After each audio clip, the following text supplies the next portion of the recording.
Welcome to Sharma unique classes. अगला basic knowledge इसी chapter से आगे देखिए।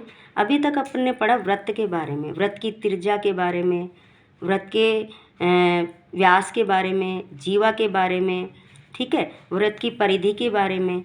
अब इसी से थोड़ा सा आगे बढ़ जाते हैं जो इस कोर्स में 10th के कोर्स में है, त्रिज्या खंड और वृत्त खंड के क्षेत्रफल।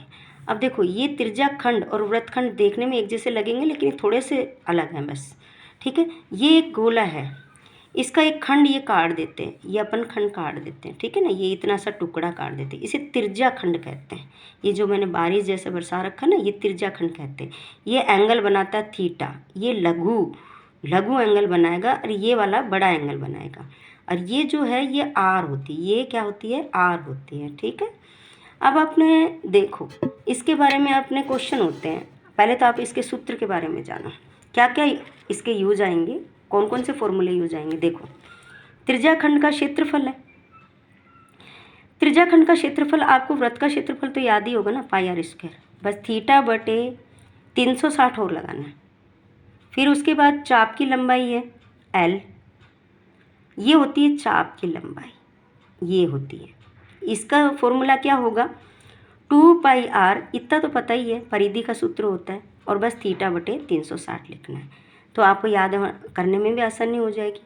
अब आप अगला जो इसका पॉइंट आएगा, वृत्त खंड का क्षेत्रफल। वृत्त खंड का क्षेत्रफल क्या है, देखो ये वृत्त खंड है, ये वृत्त खंड, ये जो पेंसिल से मैंने कर रखा ना, इसे वृत्त खंड कहते हैं। कैसे, अब ये चीज़ कैसे निकालेंगे, ये देखो, ये पूरे त्रिज्या खंड में से अगर अपन इस त्रिभुज को घटा दें, इस त्रिभुज को घटा दें तो क्या होगा, त्रिभुज को घटाएंगे तो क्या होगा, यही तो बचेगा, तो यही तो वृत्त खंड बच गया। तो वृत्त खंड का क्षेत्रफल क्या आ गया, देखो पाई आर स्क्वायर थीटा 360, ये तो अपने पास त्रिज्या खंड का क्षेत्रफल था ही ये, इसमें 1/2 आर स्क्वायर साइन थीटा। अब साइन में वैल्यू पूछ लेंगे, साइन 30 की, साइन 60 की, साइन 90 की वैल्यू रख देंगे। आर अपन को यहाँ पे दिया ही होगा, थीटा अपन को यहाँ दिया ही होगा, बस यहाँ पे पुट करना है और अपन को क्या करना है, इसकी वैल्यू निकालनी है। जैसे आप कोई भी, आप इसके बारे में एग्जाम्पल ले लीजिए, जैसे आप कोई भी एग्जाम्पल ले लो, कौन सा लेना चाहोगे। जैसे एग्जाम्पल ले लिया कि जैसे आपके पास एक वृत्त है, ठीक है, ये अपने पास में ये क्वेश्चन है, जैसे आपने पास थीटा ले लिया, कितना ले लोगे, 60 ले लो, और आर ले ली 6 सेमी, कितनी ले ली, 6 सेमी। अब इसके बाद में आप करोगे इसके ऊपर क्वेश्चन, अब आपसे पूछ लिया जाए कि त्रिज्या खंड का क्षेत्रफल निकालो, तो त्रिज्या खंड का क्षेत्रफल क्या होगा, पाई आर स्क्वायर थीटा बटे 360। तो पाई की वैल्यू कितनी आएगी, 22/7। आर की वैल्यू कितनी है, 6 × 6, थीटा की वैल्यू 60, और बटे में कितना चल रहा है, 360, ठीक है। अब आप काट सकते हो, 0 से 0 काटे, 6 से ये काटे 6 बार, और ये काटे 6 बार, आपके पास ऊपर बच गए 22 × 6 और बटे में 7।